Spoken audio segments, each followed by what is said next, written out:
Hey TV fam, it's your girl Emma Ansa. Thanks so much for tuning in. Okay, this is for the brothers out here and the situations that keep mounting as it relates to police officers stopping us. We're going to talk about Dakari Lariette, who was stopped by Michigan officers who were very clearly doing everything possible to get this brother on drugs when he was innocent, to the point where they were actually even looking for stash in their trunk to plant on this brother. Take a look at his story and then we'll talk about it further. Not had any alcohol. Have not. Okay. Now, how about marijuana? Because you have had that. Excuse me? Marijuana? I'm sorry? I didn't understand. What did you say? I said, how about marijuana? No. No marijuana? No. Okay. You want to hang out right here for me?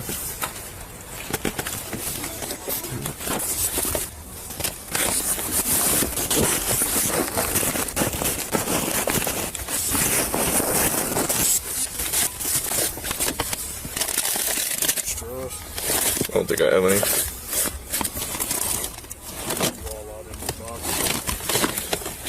Yeah, I had a stash in here somewhere. I don't really know where it's at.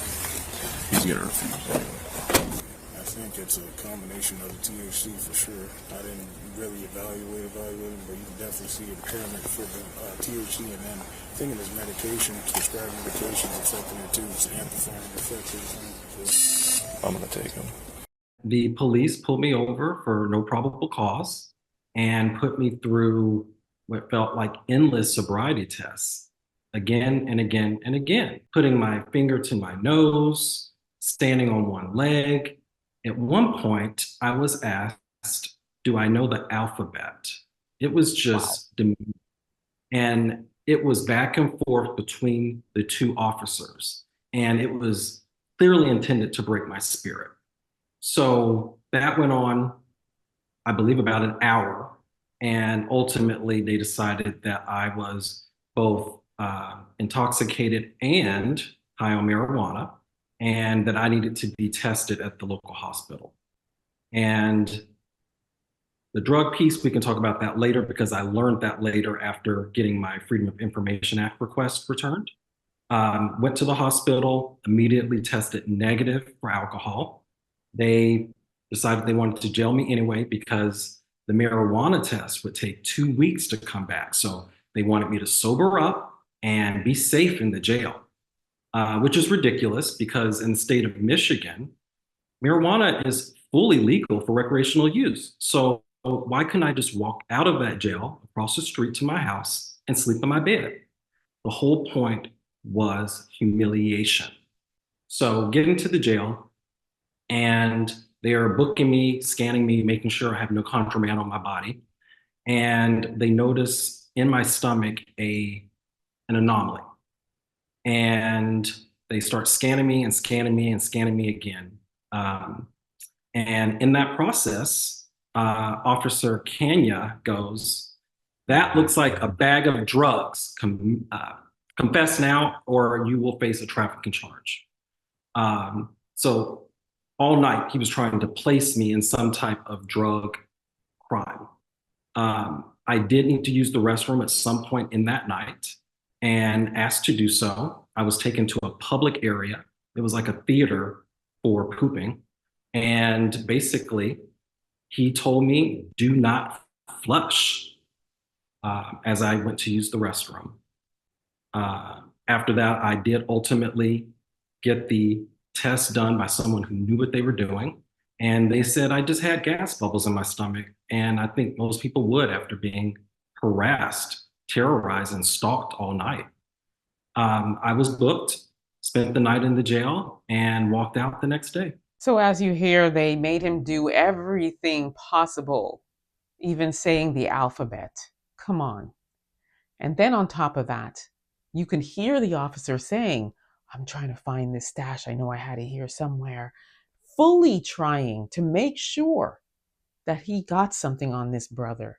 And they were willing to do anything possible to plant drugs, even because they wanted to get him on driving under the influence. They made him defecate to try to say, oh, yeah, you got it in your system. They did everything possible to break this man, dehumanize him, treated him like a common criminal, and he was none of those things. These officers did everything possible. This whole situation happened in June. We're in October. According to this brother, there are gaps in the audio. There are holes in this. There are holes in their story. And this brother is an executive for a massive company. And as he said, this could have been the end of his career. They ended up charging him ultimately with driving under the influence and still had nothing on him. They did all kinds of tests. As he said, you can hear him saying they found bubbles in his stomach where they thought it was got to be something that he's hiding, some sort of drug bag in his stomach. They were doing the most to try and get this brother, and they failed miserably. However, they still put him through hell. And these officers need to be fired and criminally charged for everything that they put this brother through: false arrest, false accusations, defamation of character, basic common humanity that was lacking here, all because of the color of his skin. And this brother also believes that they're also homophobic. So at the end of the day, this keeps happening to our brothers out here in the street, and it has got to stop. We have got to continue to expose these officers. We have got to continue to look out for our brothers. We have to put our cameras on, because at the end of the day, it becomes their word against ours, doesn't it? And oftentimes, all of this sort of gets washed in the trees, and the case kind of goes away, and we never know what really happened in the end. And it could take years and years before our people are made whole for the wrongs that they were put through.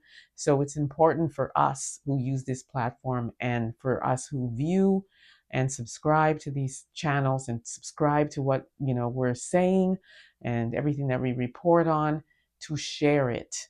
Make sure it stays viral and it keeps going, and we do not allow this story to get buried. I will say all of his tests came back negative. And again, these officers need to be held accountable.